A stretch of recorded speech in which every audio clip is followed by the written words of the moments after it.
So, what happens when you take a franchise that has some crazy action sequences, really gets more over the top as it goes, and somehow stays as awesome as it has before? You get John Wick 3. You get the grace period being over in John Wick 3. And it's one of those ones where it's like, this should suck, but it actually doesn't. It's really awesome. Action movie franchises never stay this good by the third. Well, not all of them. There's the Bourne franchise and some other ones. But John Wick 3 feels different. It feels like a logical next step in the series that continues to where we need to be by the time we get to the next part.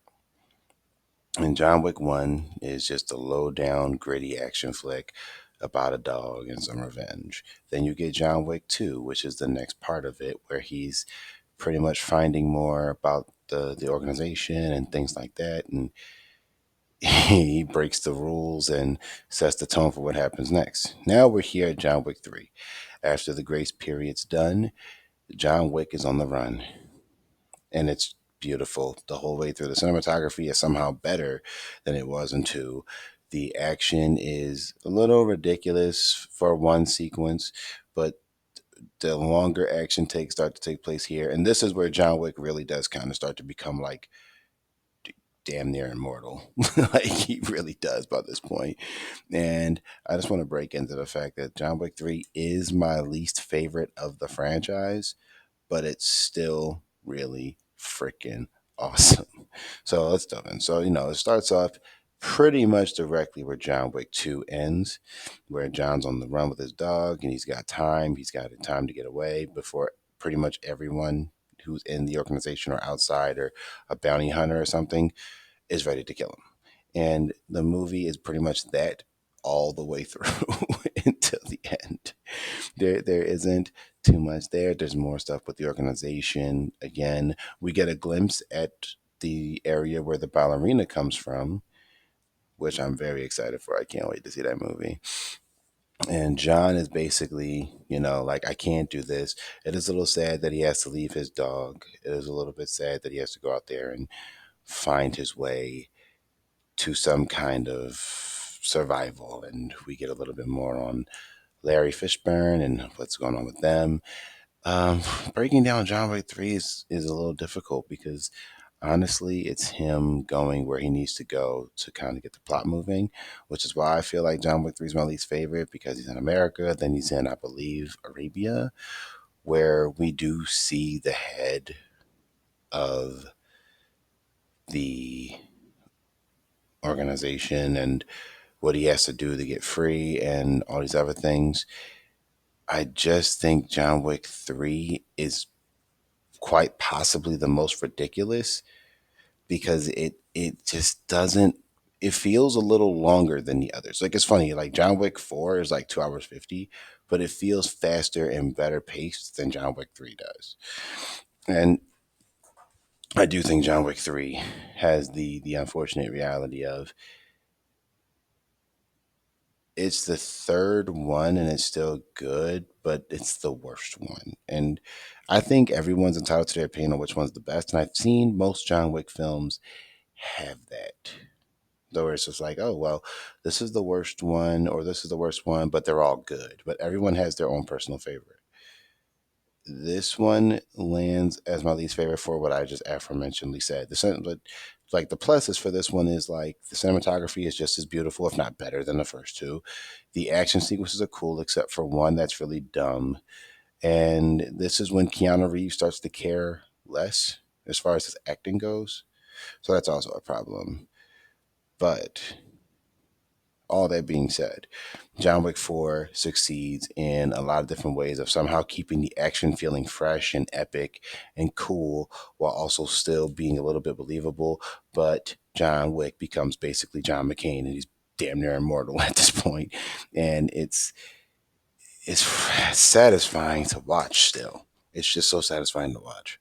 Now, as I've said, the sequences I think are great. I think the sequence with Holly Berry, like she doesn't feel necessary, but she's still cool. And she's only in the one sequence. She's not in the rest of the film. She's here and then she's gone. It feels kind of random. But that action sequence with the two dogs and her and Keanu Reeves is one of the best action scenes in the franchise. I think that is quite possibly top five action scenes in the entire franchise. I do believe that Halle Berry actually is acting really well. Like I don't think Halle Berry's one of the best actresses. I never did, but in this movie, she's actually pretty damn good. Uh, but then there's the stupid scene with the horse. I really think the horse scene is the stupidest scene as far as like it's just really ridiculous and goofy and feels it like it's in the wrong action movie. I don't know if that.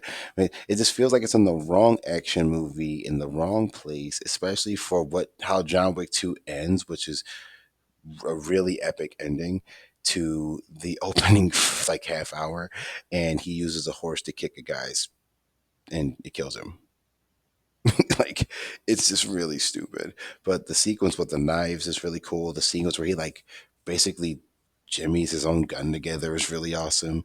The sequence at the end where he's fighting the two twins and then the main guy is really good. All the John Wick scenes are usually pretty good, especially where he does kill a guy with the pencil, like he does in a bunch of the little like, oh, John Wick did this one time, and we actually see him do it. So there are still some cool sequences in John Wick too, and the story is still fine. But like I said, Keanu Reeves just feels like he doesn't care as much, and his acting, in my opinion, gets worse as the movies go. And it's unfortunate because he put on such a really great performance in the first one. Like he actually has some emotions. He has probably his best acting scene ever when he threatens the guy.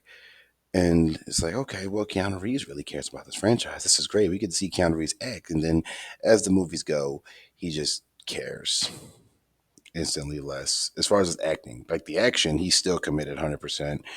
He's still into his John Wick mode very well, and he does great. He does a lot of his own stunts, which makes him even more awesome. I love you, Keanu Reeves. I swear to God, I do. But you're not one of my favorite actors. You're just not, bro. But I still love you. And one of the other things, the way John Wick 3 ends might be the worst ending because, well, for one, Ian McShane shoots him off a building to kind of regain control of the Continental. So he shoots him off a building. He slaps into another end and then falls onto another end and lands straight on the ground. And somehow John is still alive. And I'm just like, but how? How is he still alive? You see what I'm saying? Like, it's just like, this is where I'm saying, like, it's just the most ridiculous.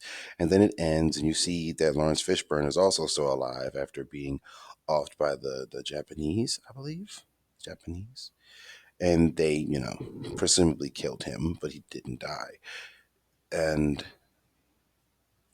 yeah, it just ends that way. And it's like, John, are you angry? Yeah. And I'm like, okay. Yeah, not my. No, I still really like John Wick 3. But it has some of the most, like I said, ridiculous things involved. One of the things I will say is I forgot to add in the action scene of the Continental with him and Lance Reddick, R.I.P. homie. Beautiful, beautifully shot, beautifully well done. The guys are in armor, so like he has to shoot so much more than he actually does any other time. Uh, Getting to see Lance Reddick just play with a shotgun is beautiful. It's beautiful, and unfortunately, I think this is the last one that Lance Reddick was alive for. I don't think he was alive when John Wick 4 released. So I just want to say, rest in peace to Lance Reddick. And it was great to see you in this franchise. It was really great to see you. And I mean, that's pretty much it for John Wick 3. It's still awesome. Like I said, set pieces are great, action's great, choreography's great, cinematography, footage. The stunt guys deserve so much more love than they actually get. And I just think it's still fire. Like, it's a fire movie, but it doesn't have a lot of substance to it, in my opinion, compared to the other three. And I can't wait to talk about John Wick 4 because there's so much more substance there in 4, in my opinion, than there is for 3. So I will be doing John Wick 4 soon because, God, the ballerina is a month away already. And I'm so excited. And as I said, this is the lead up to the ballerina. So be on the lookout for when that comes out because I will be reviewing ballerina when it hits theaters. So, thanks for watching. I'll see y'all on the next one.